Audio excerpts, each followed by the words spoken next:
Ndabasuhuje cyane nizere ko mumeze neza. Abantu benshi bajya bagira ikibazo cy'ukuntu bagura amadolari, ufite nk'amafaranga y'amanyarwanda, uyafite wenda kuri mobile money cyangwa se kuri konti ya banki runaka, ukagira ikibazo cy'uko wagura amadolari. Muri aka kanya ngiye kukwereka uko wagura amadolari uramutse ukeneye kuyagura kuri Binance. Ni ukuvuga ngo ikintu cya mbere ukora, urabanza ukaza hano hasi handitse assets. Ubwo iyo Binance yawe igomba kuba ari Binance isanzwe ikoreye KYC nyine iri verified.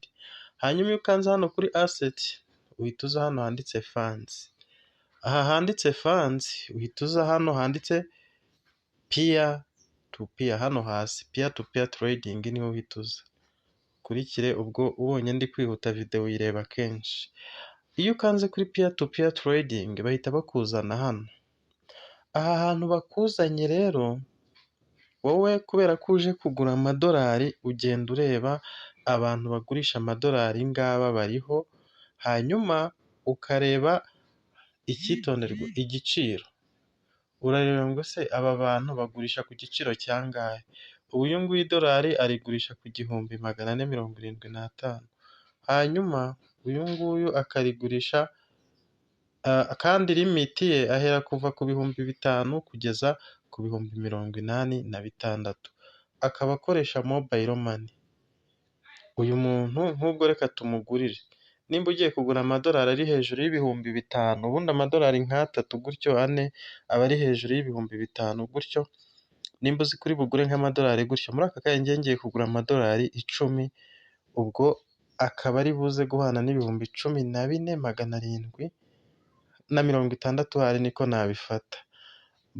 Icyo urakireba ukareba ko akoresha mobile money, ukareba limiti ava ku 5000 kugera ku 86,640, ukavuga uti uyu ndamugurira. Ubwo uhita ukanda hano kuri buy iyo ubonye uwo muntu ari muri range ushaka.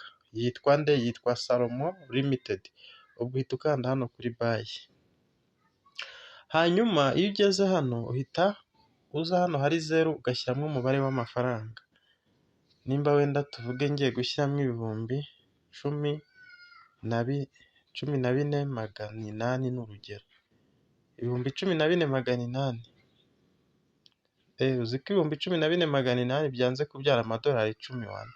Ndashyiramo ibihumbi 14,900. Ibihumbi 14,900 nibyo bibyara amadolari 10. Ngira ngo urabibona. Hanyuma bahita bakwereka ko ushyizemo ibihumbi 14,900 biri bubyara amadolari 10 n'utu duce. Ubwo noneho tugiye guhita dukora iki? Ukanda hano handitse ngo press order hano hasi kugira ngo ugure.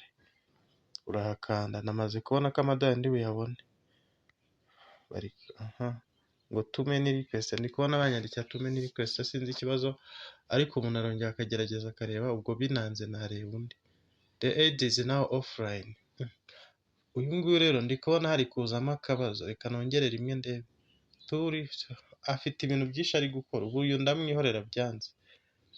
Ashobora kuba ari kwa Justin agira ibintu ahindura. Uyu nawe dore ava ku 2000, reka nigere kuri uyu bita nimba ari M Pro Max. Hanyuma wava ku 2000 kugera ku 92,000, nawe akoresha mobile money, Equity Bank na bank transfer. Ubwo ndagurira uyu. Reka njye kuwa kabiri. Biriya ni na byiza iyo uwa mbere abyanze kugira ngo nawe nibyanga utazagira ikibazo. Turandikamo ibihumbi 14,900, twabonye ko aribyo biri kubyara amadolari 10. Hanyuma nkande hano hasi handitse plus order mu ibara ry'icyatsi kibisi. Urabona ko iwe bihise bikunda. Yitwa Protogene Munyehirwe. Ubu uyu muntu nyine namugurira. Nimara kubona ko yitwa gutya amazina ye nkayabona ko ari Protogene Munyehirwe, mpita nza ngakopi ino nambaye nkayoherezaho amafaranga. Ubwo niyo ibiri muri mobile money woherezaho amafaranga kugira ngo abone uko nawe aguha amadolari. Ukanda hano rero kuri copy ugakopiya iyi nimero ye. Urabona ko nyikopiye. Ubu uhita uza rero hano muri telefone yawe nk'ibisanzwe, umaze gukopira nimero ugahita uza ugakanda gutya uburyo bwo kohereza amafaranga, ukayipestinga hano ugashyiraho ibihumbi 14,900, hanyuma ugahita ushyiraho urwego, ukabanza ukareba neza ko iyi nimero ariyo, ukareba ko ya mazina yayandi, ugahita ubona ko ari Protogene Munyahirwe. Reka nshyiremo umubare w'ibanga dukomeze. Hanyuma ni ukuvuga ngo iyo umaze kohereza ya mafaranga, umaze kuyohereza, ikintu uhita ukora, uraza ukavuga yuko amafaranga wayohereje. Niba amafaranga wayohereje rero, ikintu uhita ukora, ukanda hano handitse ngo Upload Proof of Payment. Iyo umaze kuyohereza, nkwibutse ko ufata screenshot ya message.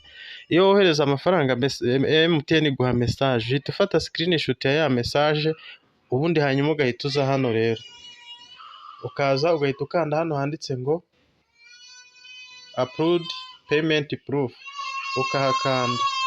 Umaze kuhakanda rero, uhita uza noneho ugakanda hano, hanyuma wamara kuhakanda ugahitamo ya screenshot yawe, ugahita uyihitamo gutya, hanyuma ugahita ujivura hano hantu, ugahita ukanda kuri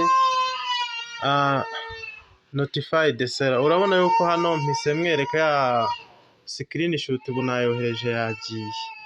Hanyuma usa nk'ukora back gatoya hano hejuru, ugahita ubibona rero. Hano barakubwira ngo pending payment confirmation, bakakwereka noneho uko bimeze, ibihumbi 14,900, ukaribone n'aya madolari n'igiciro wagiye uguraho. Ubwo rero hano barakwereka ngo ushobora gutegereza hagati y'iminota 9 n'10.